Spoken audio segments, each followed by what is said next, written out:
Pathophysiology की अगर हम किसकी बात करें, रेटिनल डिटैचमेंट की, जो कि हम पढ़ रहे थे, तो तुमने देख लिया एटियोलॉजिकल फैक्टर कि भाई ट्रॉमा हो जाए, इन्फ्लामेशन हो जाए, ट्यूमर हो जाए, डायबिटिक रेटिनोपैथी हो जाए, कैटरेक्ट हो जाए, ओवर एज हो जाए, this are all reason for occurring in retinal detachment.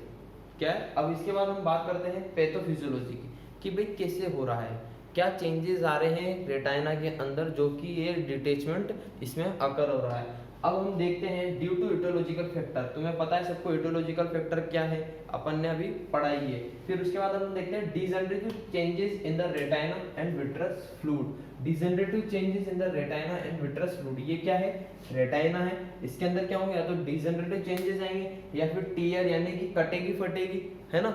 तो या तो विट्रस फ्लूइड के अंदर भी क्या होगा, या तो इसका अमाउंट कम हो जाए, अमाउंट कम होते ही प्रेशर पड़ेगा, प्रेशर पड़ते ही डिटैचमेंट अकर होने की बहुत ज्यादा चांसेस रहेंगे। फॉर्मिंग ए मास या फॉर्मिंग ए मास, इसके लिए लिखा है कि भाई अगर कोरोइड या फिर जो एपिथेलियल जो लेयर है जिससे रेटाइना जुड़ी हुई है, अगर उसमें कहीं ट्यूमर व्यूमर हो जाए या फॉर्मिंग कोई मास वास का फॉर्मेशन हो जाए, जिसके कारण क्या होगा, यहाँ बन जाएगा, तो प्रेशर डालेगा, इस पे प्रेशर डालेगा तो क्या होगा, धीरे धीरे डीजनरेशन या फिर डिटैचमेंट उसका होता जाएगा। तो mechanical separate in the retinal layer, जिसके कारण क्या होगा, कोई मास फॉर्मेशन हो जाए, है ना। इटियोलॉजिकल फैक्टर के कारण कोई ट्रॉमा रोमा भी अपन ने पढ़ा था, भाई किसी ने घोसा मार दिया तुम्हारे आंख के ऊपर, जिससे भी क्या होगा, डिटैचमेंट इससे होने के चांसेस रहेंगे।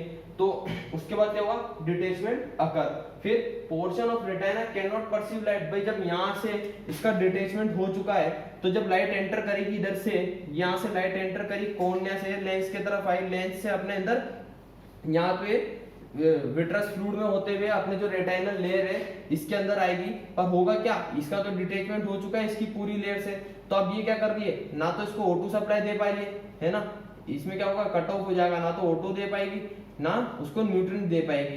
बात समझ आ रही है। तो इस इनकी क्या हो जाएगा, ये सब इनका कट ऑफ हो जाएगा। कट ऑफ होते ही ये लेयर में जब लाइट एंटर करेगी तो वो ऑप्टिक नर्व जो है वहां तक इसके सेंसेशन नहीं आ पाएंगे, तो उसका क्या होगा, पार्शियल या फिर विजुअल इसका लॉस हो जाएगा। तो portion of retina can not perceive light because the blood and O2 supply cut off. इसके कारण क्या हो गया, ब्लड की और O2 सप्लाई की क्या होगी, जो सप्लाई है वो बंद हो चुकी है। किसके कारण बंद हो चुकी है, क्योंकि डिटैचमेंट हो चुका है। डिटैचमेंट क्यों हो चुका है, क्योंकि क्या हो गया था, या तो मास का फॉर्मेशन हो गया था, कोई ट्यूमर व्यूमर बन गया था, या फिर कोई इटियोलॉजिकल फैक्टर था जिसके कारण किसका डिटैचमेंट हो चुका है, रेटाइना का डिटैचमेंट हो चुका है, या फिर कोई विट्रस फ्लूइड के अंदर एब्नॉर्मलिटी आ गई थी। बात समझ में आ गई। तो पोर्शन ऑफ रेटाइना, इसके अंदर O2 सप्लाई और ये ब्लड सप्लाई कट ऑफ हो जाएगी, जिसके कारण जो मेन इसका सिम्टम आएगा वो आएगा, part of visual field is lost. इसमें क्या होगा, विजुअल फील्ड लॉस्ट हो जाएगा। पर अगर पूरी तरह से डिटैचमेंट नहीं हुआ,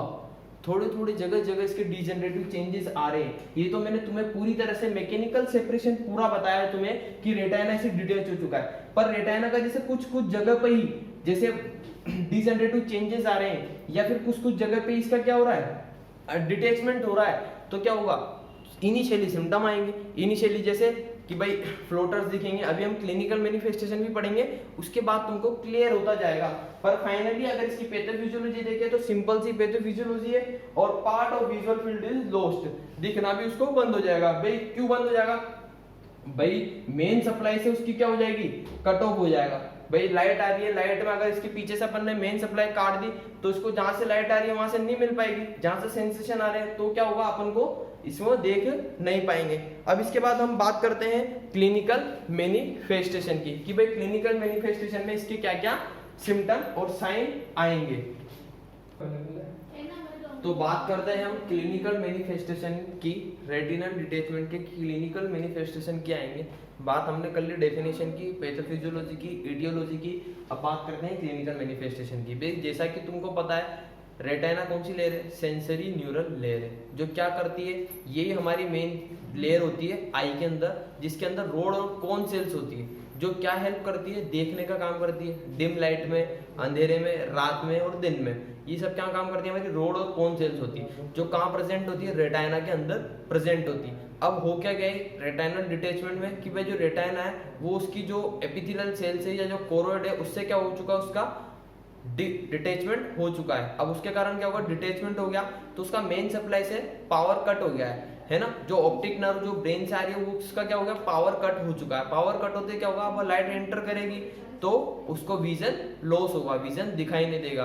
अब कंडीशन ये वाली बात आती है कि भाई पूरा डिटेचमेंट हो चुका है कि पार्शियल हुआ है या फिर कुछ जगह पे हुआ है, कहीं थोड़ा जगह पे डिजनरेटिव चेंजेस आए या फिर कहीं ट्यूमर मास है तो उसी जगह पे उसका डिटेचमेंट अगर हो रहा है तो सिम्टम भी उसी हिसाब से आएंगे। अगर पूरा ही डिटेचमेंट हो चुका है तो जैसे कि अपन ने डायग्राम बनाया था, डायग्राम में देखा था तुमने, मैंने पूरा ही उसका डिटेचमेंट कर रखा था रेटिनल लेयर का, जिसके कारण क्या होगा, उसको तो विजन ही लॉस हो जाएगा, दिखेगा ही नहीं, ब्लाइंडनेस हो जाएगी उसको कंडीशन में। पर अगर कहीं कहीं कुछ कुछ जगह पे अपन ने देखा डिजनरेटिव चेंजेस आ जाएंगे या कहीं थोड़ी जगह पे कोई मास फॉर्मेशन हो रहा है, जहां जहां पे बस उसका क्या हो रहा है, डिटेचमेंट हो रहा है, तो सिम्टम कैसे आएंगे, फ्लैशेस आएंगे, है ना, ब्लड विजन दिखेगा नहीं, उसको कम कम दिखेगा, एकदम से कभी एकदम से दिखेगा, कभी बिल्कुल नहीं दिखेगा। तो इस तरह से उसको भी क्या सिम्टम आएंगे। तो अपन बात करते हैं रेटिनल डिटेचमेंट में, अगर slowly and rapidly but without pain. भाई इसमें क्या होता है, जब रेटिनल डिटेचमेंट होता है या तो स्लोली भी हो सकता है, जैसे डायबिटिक रेटिनोपैथी अपन ने बात करी थी।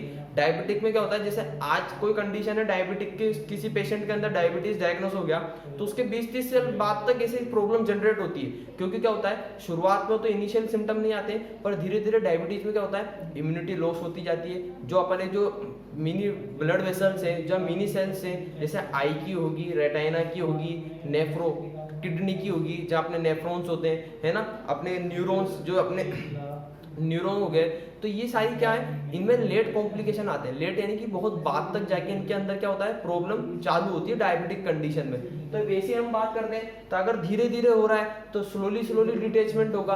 और अगर कोई कंडीशन होगी, ट्रोमा, ट्यूमर, इन्फ्लामेशन, इन्फेक्शन हो गया है, तो इसके अंदर क्या होगा, एकदम से रैपिडली डिटेचमेंट भी होगा बट विदाउट पेन। इसके अंदर पेन नहीं होगा, पर पेन नहीं होगा तो पर इसके साथ साथ इनिशियल सिम्टम जरूर आने हमारे को चालू हो जाएंगे। अब वो कैसे होंगे, फ्लैशेस ऑफ लाइट। भाई अगर थोड़ा सा डिटेचमेंट है, फ्लैशेस एकदम से हमको क्या दिखेगा, एकदम से लाइट का बहुत तेज रोशनी दिखेगी, फिर एकदम से हमको बिल्कुल कुछ नहीं दिखेगा। क्यों, क्योंकि अपन ने बात करी थी, जब अपन ने यहाँ डायग्राम बनाया था तो विट्रस फ्लूइड था किसके अंदर, रेटिना के अंदर। पूरे आंख के अंदर क्या है, पोस्टीरियर चेंबर में विट्रस फ्लूइड है। तो विट्रस फ्लूइड क्या करता है, उस रेटिना को पुश तो करता है इधर, जब जैसे पुश करेगा तो उसका जो संपर्क है ऑप्टिक नर्व से होगा। अब ऑप्टिक नर्व से संपर्क होते एकदम से क्या दिखेगा, फ्लैशेस दिखेंगे लाइट के।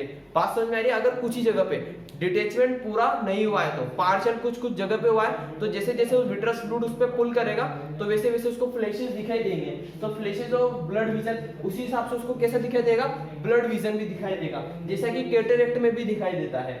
Vision due to stimulation of retina by vitreous pull, क्योंकि जो विट्रस जो क्या करता है, उस पर प्रेशर डालता है, जिसके कारण रेटिना क्या करता है, स्टिमुलेशन करता है किसको, वही ऑप्टिक नर्व को, कोरोइड को, लेयर को, जिसके कारण क्या होता है, ब्लड विजन और फ्लैशेस ऑफ लाइट हमें दिखाई देते हैं। बात करते हैं डेलिनेटेड एरिया विजन में भी ब्लैंक। डेलिनेटेड यानी कि रेखा, जैसे अभी अपन देखते हैं दूर से कि भाई हाँ ये अपना पूरा एरिया है जिसको हम नजर देख पा रहे हैं, ये पूरा लाइन है, रेखांकित जो एरिया है वो भी हमारा कैसे धीरे धीरे लॉस होना चालू कर देगा। A sensation of a veil light coated coming down and coming up and coming sideways in front of the eye may be present if the detachment development rapidly। भाई इसमें क्या हो रहा है, सेंसेशन, वेल यानी कि क्या होता है, ये है हमारी जैसे पर्दा होता है ना, पर्दा आंखों के सामने पर्दा पड़ जाना, तो उस तरह से क्या होता है, जैसे जैसे हमको जब हम देखेंगे तो इससे क्या होगा, जब हम कमिंग डाउन नीचे देखेंगे तब भी हमको प्रॉब्लम होगी कि कैसा दिखाई देगा, एक पर्दे की तरह दिखाई देगा। भाई नॉर्मल सी बात क्या हो रही है, जब लाइट एंटर आई में एंटर कर रही है, जब अंदर इंटरनल जब डिजेनरेटिव चेंजेस आ चुके हैं, पूरे चेंजेस नहीं, पूरा रेटिना, अगर पूरा रेटिना डिटेच हो गया है तो उसको दिखेगा ही नहीं, विजन उसका बिल्कुल लॉस हो जाएगा, बिल्कुल कुछ नहीं दिखेगा। पर अगर थोड़ी थोड़ी जगह, जैसे टीयर की बात करी थी मैंने, कटना फटना है ना, थोड़ा बहुत कटना फटना होगा तो उसके कारण क्या होगा, उसके इस तरह से ही जैसे साइड में, अगर साइड में देखेगा तब भी उसको कैसा दिखाई देगा, वेल की तरह, जैसे कि भाई बिल्कुल कोई धुंधला धुंधला सा कोई कपड़ा डाल रखा है, कोई पर्दा टाइप डाल रखा है, तो इसी तरह से इसके सिम्टम भी आएंगे। आई में be present if detachment development rapidly. जो डेवलपमेंट कैसे रैपिडली हो सकता है, जैसे कोई ट्रॉमा, मुक्का मार दे तुम्हारे आंख के अंदर, है ना, तुम्हारी लड़ाई हो जाए, तुम बाहर जा रहे हो, तुम्हारा कोई दोस्त मिल जाए, लड़ाई हो जाए उससे, तो उसने तुम्हारा घूसा दे लिया, तो वहां पे भी रैपिडली हो जाएगा, पर पेनलेस होगा। बात समझ में आ रही है। इसके बाद हम देखते हैं फिफ्थ वाला कि भाई एक लास्ट जो क्लिनिकल मैनिफेस्टेशन है वो क्या कहता है। तो क्लिनिकल मैनिफेस्टेशन हम जो लास्ट वाला देखते हैं उसके अंदर हो क्या रहा है, unless the retinal hole are seated the retina will progressively detached, ultimately there will be loss of central vision as well as peripheral vision. बात समझ में आएगी, एंड लीडिंग टू ब्लाइंडनेस। भाई हम धीरे धीरे इसके समझते आ रहे हैं क्या, भाई हमने रेटाइनल डिटैचमेंट समझ लिया, उसके एटियोलॉजिकल फैक्टर समझ लिए, उसके बाद उसकी पैथोफिजियोलॉजी देख ली, फिर उसके बाद हमने क्या करा, क्लिनिकल मैनिफेस्टेशन पे हम आगे थे।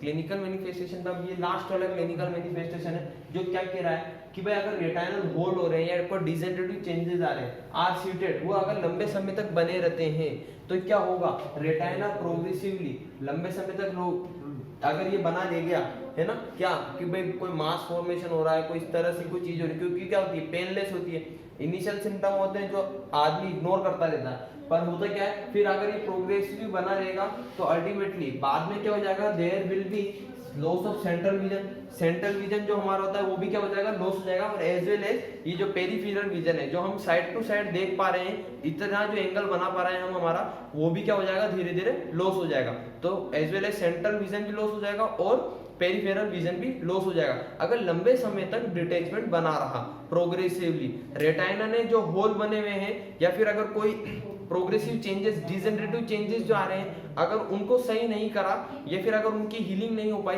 तो अल्टीमेटली क्या हो जाएगा, उसका ब्लाइंडनेस हो जाएगा, लीडिंग टू ब्लाइंडनेस। बात समझ में आइए, अपन ने क्या बात करी है, अपन रेटाइनल डिटैचमेंट पढ़ रहे हैं, बात समझ में आइए। फिर उसके बाद अगर हम डायग्नोस्टिक इवैल्यूएशन की बात करें तो हम क्या करेंगे, इनडायरेक्ट ऑप्थेल्मोस्कोपी। ऑप्थेल्मोस्कोपी पे विजुअलाइजेशन ऑफ आई, अपन नॉर्मली जाते हैं चेक कराते हैं, वो क्या होता है, ऑप्थेल्मोस्कोपी होती है। इसके अंदर क्या हो रहा है, ऑप्थेल्मोलॉजिस्ट जो होते हैं वही ऑप्थेल्मोस्कोपी करते हैं, ऑप्थेल्मोलॉजिस्ट जो होते हैं, है ना। तो इनडायरेक्ट ऑप्थेल्मोस्कोपी से show grey and opaque retina. इसके अंदर क्या होगा कि भाई एक इंस्ट्रूमेंट होता है ना, वो क्या करता है, प्रोड्यूस करता है हमारे अंदर ब्राइट लाइट, है ना, और उसके अंदर क्या होता है, वो विजुअलाइज करता है किसको, रेटाइना को, है ना, कॉर्निया को, लेंस को, इन सबको क्या करता है, वो विजुअलाइज करता है। तो उसको क्या दिखेगा उसमें, show grey and opaque retina. Retina कैसा दिखेगा, ओपेक दिखा। भाई ओपेक और ग्रे क्यों दिखाई दे रहा है, भाई तुम्हें पता है जब रेटाइना फुली अटैच था, जब उसको O2 सप्लाई मिल रही थी, ब्लड सप्लाई मिल रही थी, तो क्या था, नॉर्मल फंक्शनिंग कर रही थी, आंख अपना नॉर्मल देख पा रही थी, हम सारे कलर डिफाइन कर पा रहे थे, नॉर्मल हम जो देख पा रहे थे। बट हो चुका है, डिटैचमेंट हो चुका है, तो उसकी क्या हो चुकी है, O2 और ब्लड सप्लाई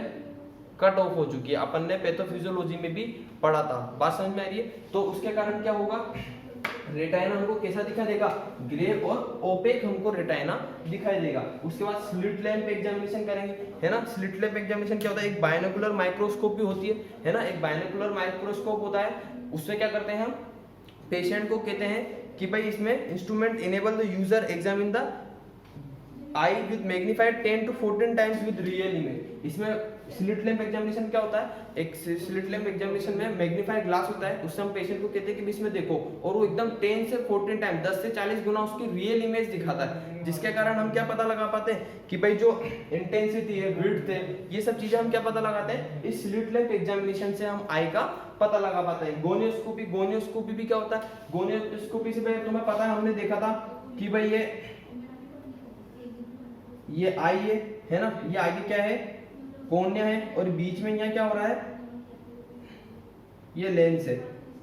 तो ये जो एंगल होते हैं, एंटीरियर जो एंगल होते हैं, इससे हम क्या पता लगाते हैं, ये जो एंगल एंटीरियर पोस्टीरियर जो एंगल बने होते हैं, ये एंगल बन रहा है ना, ये फिक्स्ड एंगल होते हैं हमारे आई के, ये सब क्या होते हैं, ये फिक्स्ड एंगल होते हैं। इससे ही गोनियोस्कोपी से हम क्या कराते हैं, इन एंगल्स का पता लगाते हैं। भाई अगर एंगल वेरिएशन है तो क्या होगा, आई के डायमीटर्स बड़े चेंज होंगे, डायमीटर्स चेंज होंगे तो नियर साइटेडनेस और फार साइटेडनेस जैसी प्रॉब्लम होगी। और अपन ने पढ़ा था कोज में कि भाई जो मायोपिया है वो भी क्या कोज कर सकता है, रेटाइनल डिटैचमेंट, तो गोनियोस्कोपी भी हेल्प करेगी।